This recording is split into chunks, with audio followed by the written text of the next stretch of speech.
Hello সুপ্রিয় দর্শক, আসসালামু আলাইকুম। আজকে আমি বানাবো পুডিং। এর জন্য প্রথমে দিয়ে দিব ডিম।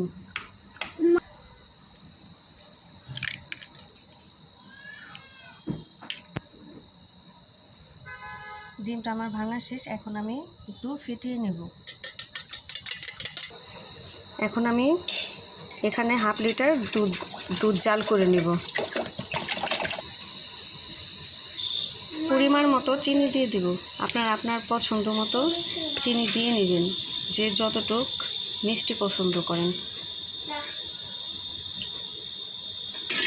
এখন চিনির সাথে দুধটা মিক্স করে নেব। দুধটা একটু ঘন করে নেব, তারপরে আমরা চলে আসবো পরের স্টেজে। দুধটা আমার জাল দেওয়া শেষ। এখন আমি নামিয়ে ক্যারামেল বানিয়ে নেব। এখন আমি চিনি দিয়ে দিব।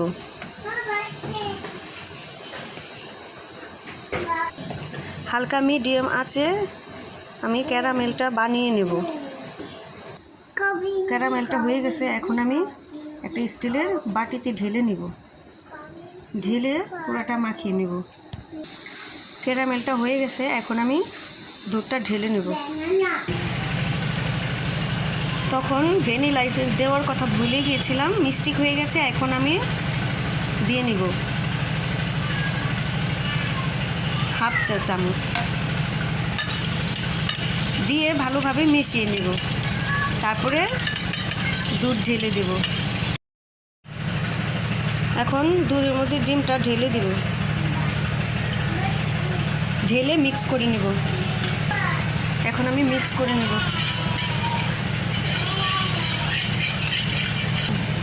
এখন দুধটা আমি ঢেলে দেব।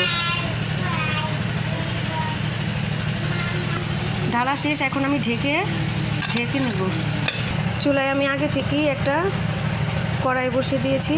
এর মধ্যে গরম পানিটা ফুটে গেছে। এখন আমি পুডিংটা দিয়ে দিব। এখন আমি দিয়ে দিয়েছি পুডিংয়ের এটা। এখন আমি ভারী একটা কিছু দিয়ে এখন ঢেকে দিব। এখন অপেক্ষা করব পুডিংটা হওয়ার আগ পর্যন্ত। এখন দেখব পুডিংটা হয়েছে কি না। একটা কাঠির সাহায্যে দেখব। দেখতে পাচ্ছেন আমার পুডিংটা কত সুন্দর হয়েছে, একটু কাঠির মধ্যে লাগছে না। পুডিংটা আমার কমপ্লিট। এখন আমি নামিয়ে ডিপ ফ্রিজে রেখে দেব আধা ঘন্টার জন্য।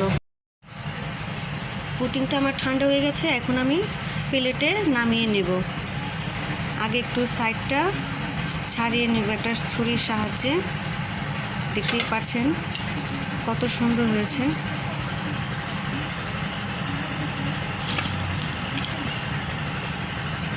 দেখতেই পাচ্ছেন দর্শক, পুডিংটা কত সুন্দর হয়েছে আর কত লোভনীয় হয়েছে। এখন আমি কেটে দেখাবো আপনাদের।